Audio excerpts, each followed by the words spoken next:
It's amazing how easily emotions can hijack a person's entire day.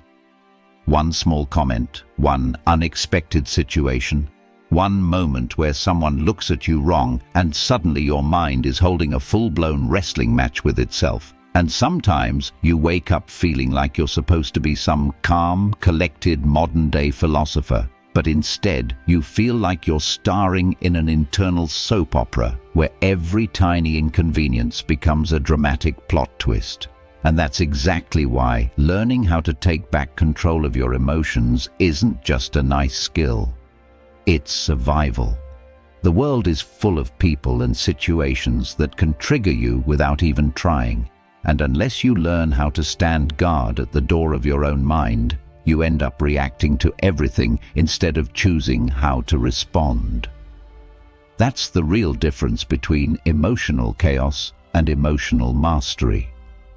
Most people don't lose control because they're weak. They lose control because no one ever taught them how emotions actually work. People go through life thinking emotions are these mysterious forces that appear out of nowhere, like surprise thunderstorms. But the Stoics figured something out thousands of years ago that modern psychology still agrees with today. Your emotions don't control you. Your interpretation of events does. If someone says something rude, it's not the words that upset you. It's the story your mind builds around it. She disrespected me. He thinks I'm incompetent. They don't value me. And once that story is created, your emotions get pulled into the narrative like actors who never even auditioned. The Stoics understood that controlling your emotions is really about controlling the meaning you attach to things. Because once you change the meaning, the emotional reaction changes automatically. But no one tells you this. People tell you to calm down, let it go, or stop overthinking, which when you're upset, feels like someone trying to put a tiny band-aid on an active volcano. A Stoic approach actually gives you tools, not cliches. And the first tool is so simple you'd think it shouldn't work. But it does. Create a pause between what happens and how you respond. People don't realize emotional reactions are fast, but they're not instant. There's always a gap, even if it's only a fraction of a second. And in that tiny gap, your entire future behavior is decided. Most people waste that gap by reacting automatically. Strong emotions sprint to the front of the line, slam a big red button, and boom, you explode, withdraw, overthink, panic, or spiral. But Stoics trained themselves to stretch that tiny gap into a moment of clarity, not by suppressing emotions, but by seeing them. Before acting on them, they'd tell themselves something like, "This is just an impression, not reality."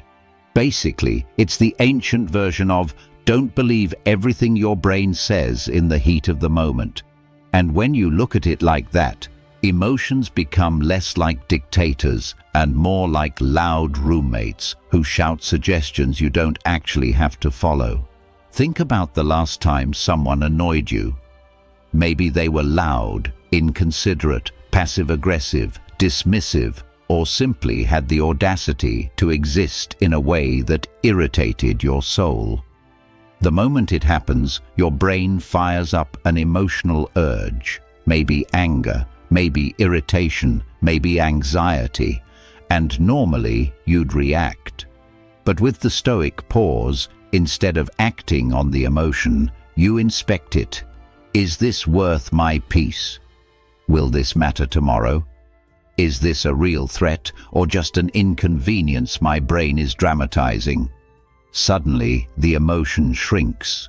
You didn't suppress it. You outsmarted it. But emotional control doesn't stop at the pause. Another Stoic method is one that modern people desperately need. Stop giving your energy to things outside your control. You wouldn't believe how much emotional suffering comes from trying to control the uncontrollable. trying to make people like you, trying to make people act logically, trying to make them apologize, change, improve, communicate, behave, or finally understand how their actions affect you. If your happiness depends on someone else doing the right thing, you've already lost the battle. Emotional control begins where unrealistic expectations end.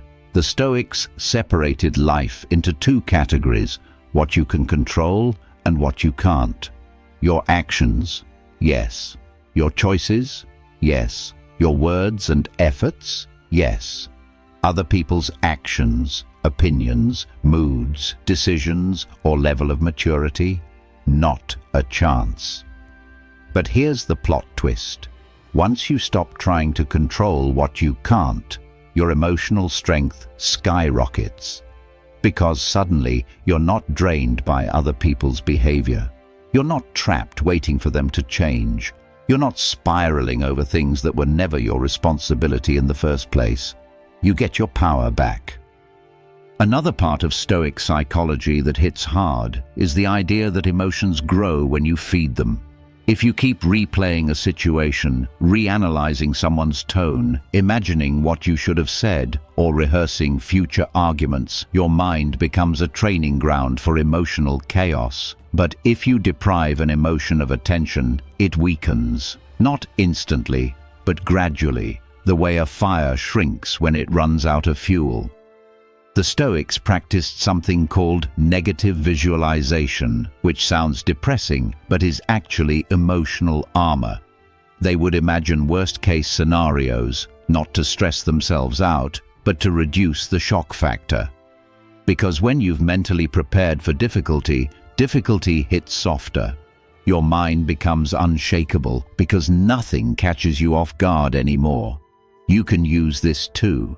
If you're worried someone might disappoint you, prepare for the possibility privately. Not in a pessimistic way, but in a "I'll handle it if it happens" way. If you're afraid a relationship could end, you don't obsess over it. You simply understand that if it ever does, you have the strength to rebuild. If you fear failure, you don't crumble. You imagine the worst outcome, realize it's survivable, and suddenly your fear loses its bite. This doesn't make you numb or emotionless, it makes you resilient. Another Stoic method for emotional control is brutally simple. Question the story your mind creates. Most emotional pain doesn't come from the event itself, but from the narrative your brain writes around it. Someone doesn't text back. Your brain writes a novel. Someone looks annoyed. Your brain invents a conspiracy theory. Someone uses a certain tone. Your brain produces a full documentary about how they secretly hate you. But if you take a Stoic approach, instead of assuming the worst, you challenge the story. What if it means nothing? What if I'm misreading this? What if their mood isn't about me at all?